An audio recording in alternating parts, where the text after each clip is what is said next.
नमस्कार दोस्तों, आप सभी का स्वागत है आप सभी के अपन चैनल एमके के भोजपुरी पर।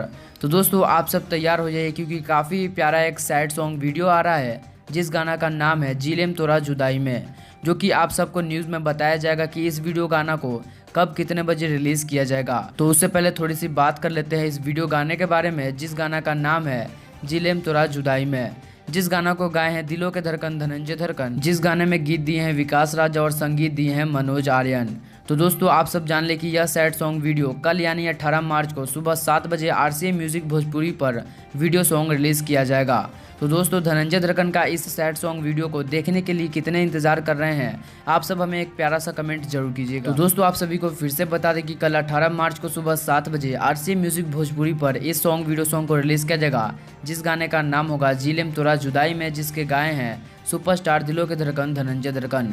और धनंजय धड़कन फैंस इस वीडियो को लाइक जरूर कीजिएगा और ज़्यादा से ज़्यादा लोगों के पास और फैंस ग्रुप में शेयर कीजिएगा।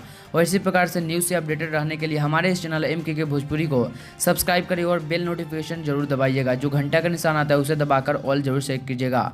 साथ ही साथ दोस्तों आप सब धनंजय धड़कन फैंस इस वीडियो को शेयर कीजिएगा और आप एक प्यारा सा कमेंट कीजिए कि आप इस सॉन्ग जी लेम तोरा जुदाई में, जो कि एक वीडियो सॉन्ग सैड सॉन्ग होने वाला है, इसको देखने के लिए आप कितना उत्सुक है, कमेंट जरूर कीजिएगा। तो मैं मिलता हूँ आपसे अगली वीडियो में एक और न्यूज़ के साथ, तब तक के लिए जय हिंद जय भोजपुरी।